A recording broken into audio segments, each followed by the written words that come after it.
Hello, good morning, नमस्कार। आप सभी का स्वागत है पावर ऑफ नॉलेज लीगल मेरे इस चैनल पे। आई होप सब अच्छे से पढ़ाई कर रहे होंगे, अच्छे से रह रहे होंगे, अपने स्वास्थ्य का ख्याल कर रहे होंगे और इन सेशन से आप बहुत कुछ सीख भी रहे होंगे। कोई भी परेशानी, कोई भी दिक्कत आ रही है पॉलिटिक एरिया में, मुझे बताएं। और क्या मुझे टॉपिक लेना चाहिए, अगर आप कुछ कहीं भी दिक्कत महसूस कर रहे हैं तो मुझे कमेंट सेक्शन में बताएं। मैं निश्चित ही अपने लेवल पे उसे सॉल्व करने की कोशिश करूँगी। तो आज हम एक इम्पॉर्टेंट टॉपिक ले रहे हैं, नेशनल डिज़ास्टर मैनेजमेंट अथॉरिटी। ठीक है, NDMA।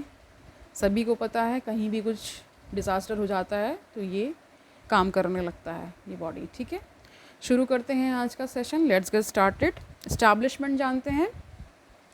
The Government of India, recognizing the importance of disaster management as a national priority, had set up a high-powered committee in 1999। यानी कि 1999 में एक हाई पावर्ड कमेटी बनाई गई इस सब चीज़ों को देखते हुए। डिज़ास्टर मैनेजमेंट की जो ज़रूरत पड़ती ही है, तो उसको देखते हुए एक हाई पावर्ड कमेटी बनाई गई। ठीक है, फिर एंड अ नेशनल कमेटी, एक नेशनल कमेटी 2001 में बनाई गई। क्या देखते हुए?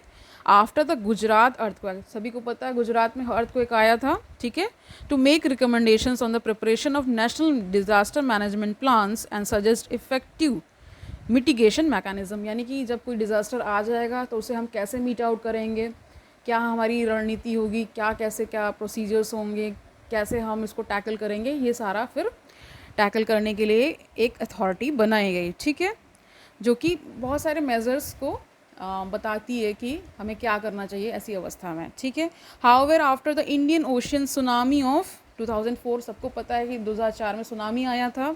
ठीक है, the government of India took a definitive step in the legislative history of the country by enacting the disaster management act. फिर इसके तहत क्या हुआ, 2005 में डिजास्टर मैनेजमेंट एक्ट लाया गया। ठीक है, the act provided for the creation of the national disaster management authority. यानी इस एक्ट के तहत ही फिर ये NDMA क्रिएट किया गया। To spearhead and implement a holistic and integrated approach to the disaster management in the country. यानी country में कहीं भी कुछ डिजास्टर आता है, सुनामी आता है, अर्थक्वेक आता है, या अदर भी टाइप की कोई भी कैलामिटी, कोई भी तरह का, एक तरह से नेचुरल हो सकता है, मैन मेड क्रिएटेड भी हो सकता है। तो इस तरह की अगर मान लीजिए कोई भी समस्या आती है तो उसको टैकल करने के लिए अथॉरिटी बना दी गई।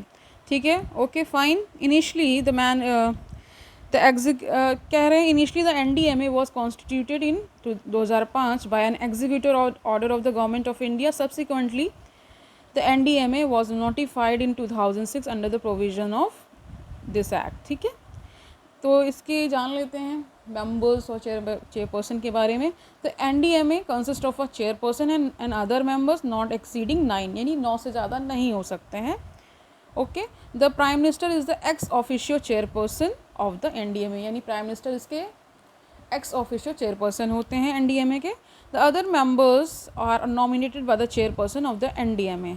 ठीक है, जो अदर मेंबर हैं वो नॉमिनेट किए जाते हैं किसके द्वारा?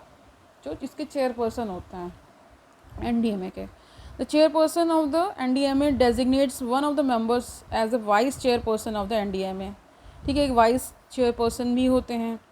The vice chairperson has the status of a cabinet minister while the other members have the status of a minister of a state. यानी कि जो वाइस चेयरपर्सन होते हैं उनका स्टेटस क्या होता है? कैबिनेट मिनिस्टर के बराबर होता है। और जो अदर मेंबर्स होते हैं वो एक मिनिस्टर, किसी भी स्टेट के एक मिनिस्टर के मतलब एक औहदा रखते हैं, उनके बराबरी का। ठीक है, the NDMA is the apex body for disaster management in the country. यानी कि ये सबसे सर्वोच्च बॉडी है डिजास्टर मैनेजमेंट में। ठीक है, it works under the administrative control of the union ministry of home affairs. यानी कि जो union ministry of home affairs है उसके अंतर्गत ये कार्य करती है, उसके एडमिनिस्ट्रेटिव कंट्रोल में रहती है। Okay fine.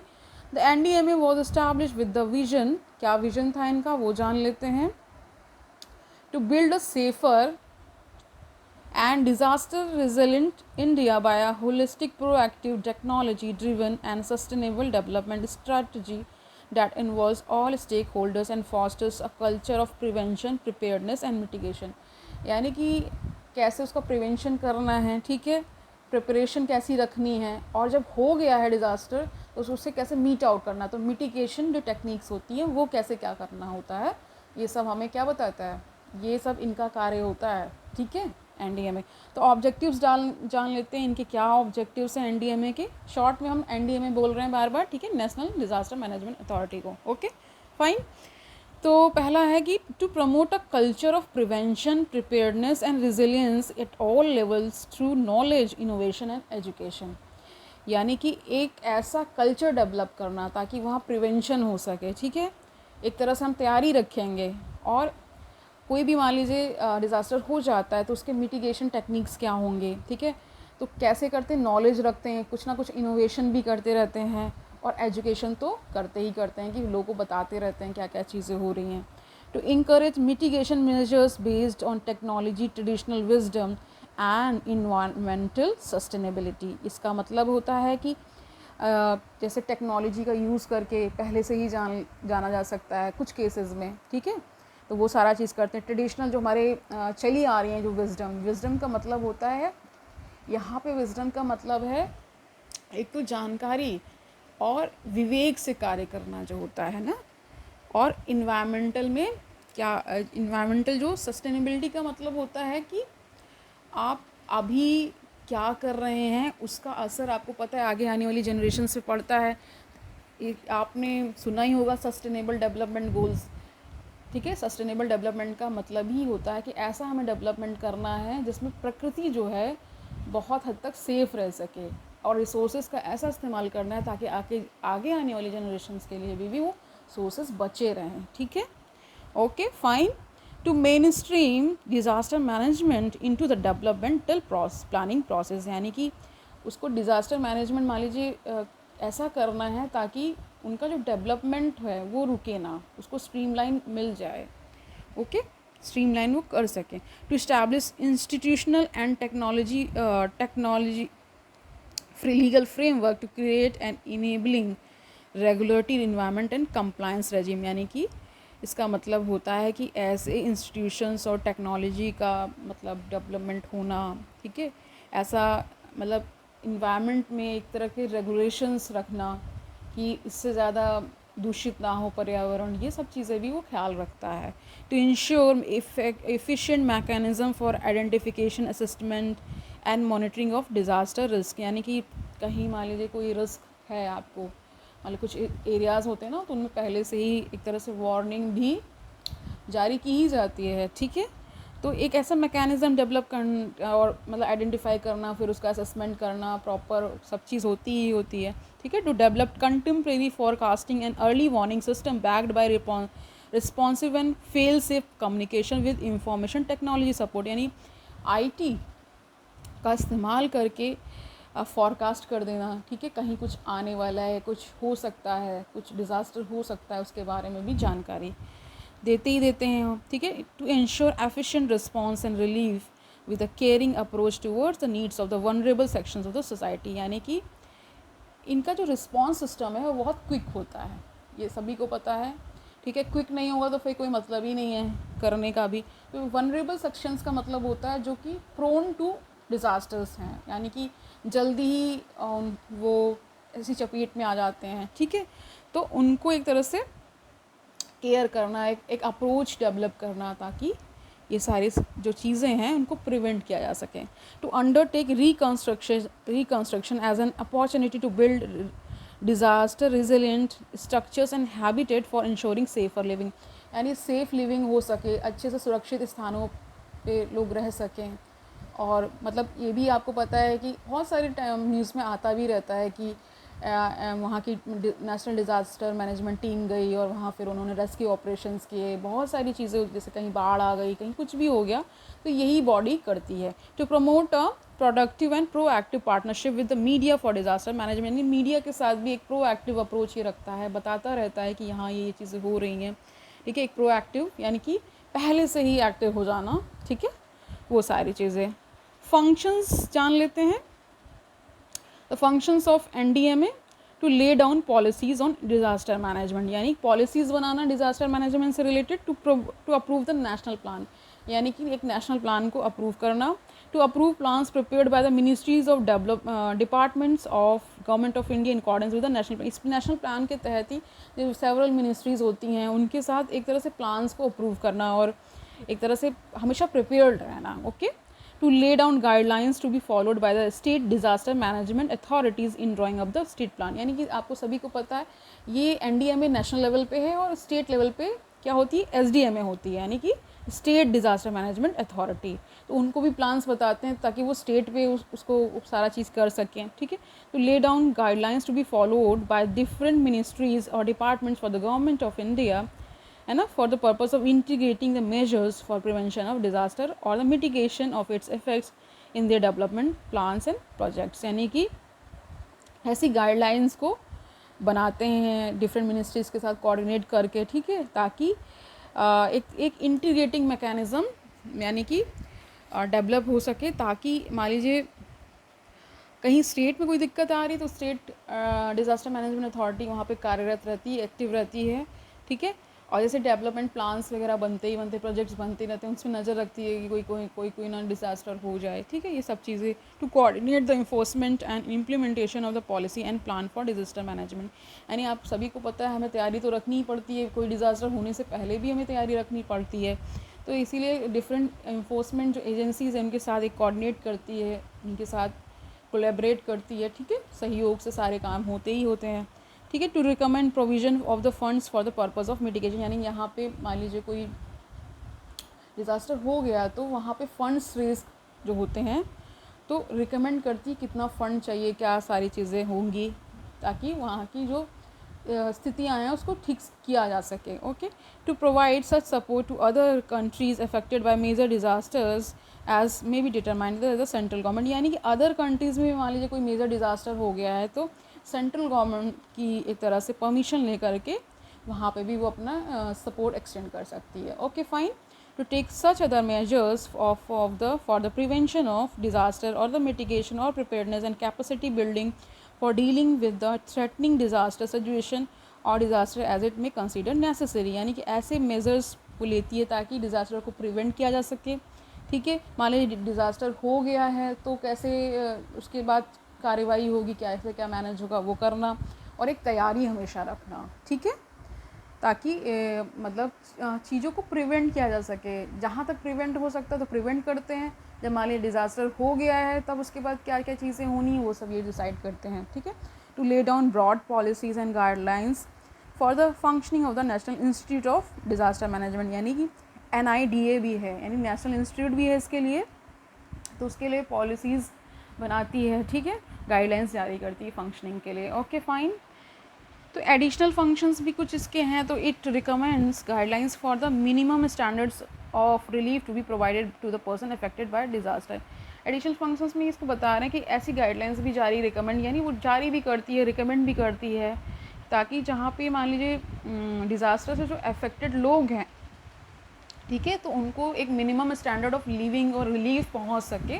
इसके लिए to it recommends in cases of disasters of severe magnitude relief in repayment of loans और ग्रांट फ्रेश लोन्स और ऑन कंसेशनल टर्म्स और to the person affected by such disaster. यानी कि जैसे मान लीजिए बहुत ही सीवियर मैग्नीट्यूड का मान लीजिए अर्थक्वेक ही आ गया तो उसके लिए क्या करती है कि उन लोगों को प्रॉपर उन लोगों को एक तरह से लोन मिल सके या फिर उनको कुछ रिलीफ मिल सके पेमेंट के ज़रिए, वो सारी चीज़ें भी ये रिकमेंड करती है। It exercises a general superintendence direction and control of the national disaster response force. NDRF पता ही है आपको, ठीक है। This force has been constituted for the purpose of specialist response to the threatening disaster situation और disaster. NDRF की team जाती है, सबको पता है। ओके, ताकि वो एक तरह से कंट्रोल इन पे रखती है, मतलब ठीक है। जो टीम है, जो ये फोर्स है, इस पर कंट्रोल कौन रखता है? NDMA यानी national development management disaster management authority, not development. Okay fine. It authorises the concern department और authority to make the emergency procurement of provisions और मटीरियल्स फॉर रेस्क्यू और relief in any threatening disaster situation or disaster. In such case the standards procedure requiring inviting of the tenders is deemed to be waived। यानी कि various departments में emergency situation जैसे मान लीजिए create हो गई है तो कंसर्न डिपार्टमेंट के साथ एक तरह से वो बातचीत करती है, ये भी डिसाइड करती है कैसे इसका सब चीज़ करना है, ये सबको पता ही है। ठीक है. It prepares an annual report on its activities and submits to the central government. The central government causes it to be laid before both the houses of parliament. एक एनुअल रिपोर्ट भी प्रिपेयर करती है, ठीक है, फिर central government को दे देती है, फिर सेंट्रल गवर्नमेंट जो होती है वो पार्लियामेंट में दोनों हाउसेस पे इसको प्रेजेंट कर देती है, ठीक है. स्टेट डिज़ास्टर मैनेजमेंट अथॉरिटी भी है, सभी को पता है. तो इसमें क्या होता है, इसके जो चेयरपर्सन होते हैं वो स्टेट एग्जीक्यूटिव कमेटी के is the ex officio member of the SDMA. Every state government should establish a state disaster management authority for the state and SDMA consist of a chairperson and other members non exceeding 9. इसमें भी 9 से ज़्यादा नहीं हो सकते. The chief minister of the state is the ex officio chairperson of the SDMA, यानी कि state में चीफ मिनिस्टर इसके एक्स ऑफिसियो चेयरपर्सन होते हैं और the chairperson of the state executive committee is the ex officio member होते हैं, ठीक है, of the SDMA. The other members not exceeding 8 are nominated by the chairperson of the SDMA. The chairperson of the SDMA designates one of the members as a vice chairperson of the SDMA. The chairperson of the state executive committee acts as the ex officio chief executive officer of the SDMA. ठीक है. जो state पे मतलब जो national level पे जो चीज़ें कर रही है बॉडी, वही स्टेट में SDMA करती है. ये सारे इनके जितने भी फंक्शंस हैं वो सारे लगभग सेम ही होते हैं. ओके, फाइन, ठीक है. डिस्ट्रिक्ट डिज़ास्टर मैनेजमेंट अथॉरिटी भी होती है. तो every state government should establish a district disaster management authority यानी DDMA, okay, for every district in the state. A DDMA consist of chairperson and other members not exceeding 7. इसमें 7 से ज़्यादा नहीं हो सकते हैं. द कलेक्टर और द डिस्ट्रिक्ट मजिस्ट्रेट और the deputy commissioner of the district is the x officer chairperson of the DDMA. सभी को पता है. Okay, the elected representative of the local authority is the ex officio chairperson, co-chairperson of the DDMA. But in case of tribal areas, as referred to in the 6th schedule to the Constitution of India, the chief executive member of the district council of the autonomous district is the ex officio co-chairperson of the DDMA. यानी कि जहाँ पे जो tribal areas हैं जो कि schedule 6 के तहत गवर्न होते हैं, वहाँ पे क्या होता है, चीफ एग्जीक्यूटिव मेंबर जो होता है डिस्ट्रिक्ट काउंसिल का, ठीक है, ऑटोनॉमस डिस्ट्रिक्ट का, वो एक्स ऑफिशियो को चेयरमैन हो जाता है, ठीक है. In case of district where zila parishad exist, the chairperson of that zila parishad is the co chairperson of the DDMA. The chief executive officer of the DDMA is appointed by the state government के द्वारा appoint होता है, ठीक है, fine. Okay, functions लगभग वही हैं. National level पे नेशनल कोऑर्डिनेशन, स्टेट लेवल पे स्टेट का होता है, डिस्ट्रिक्ट लेवल पे डिस्ट्रिक्ट का. इतना जान लें बस, काफ़ी है आपके लिए. Okay, fine. आज के लिए फिर इतना ही रखते हैं, ठीक है, क्योंकि फंक्शंस देखिए स्टेट लेवल पे स्टेट का पूरा उसमें होता है, डिस्ट्रिक्ट का डिस्ट्रिक्ट, एक डिस्ट्रिक्ट पूरा जो भी गवर्न होगा उसके जो मेंबर होंगे, जो चेयरपर्सन होंगे, जो को चेयरपर्सन, वही सारे रिस्पॉन्सिबल अथॉरिटीज़ होते हैं. तो आज के लिए इतना ही रखते हैं. छोटा टॉपिक था बट थोड़ा सा जानना चाहिए. ओके, तो हमने जान लिया. कल मिलते हैं, तब तक अच्छे से पढ़ाई करते रहिए, खुश रहिए. अच्छे मन से पढ़ाई करेंगे तो अच्छी पढ़ाई भी होगी. कल मिलते हैं. All the best and have a nice day.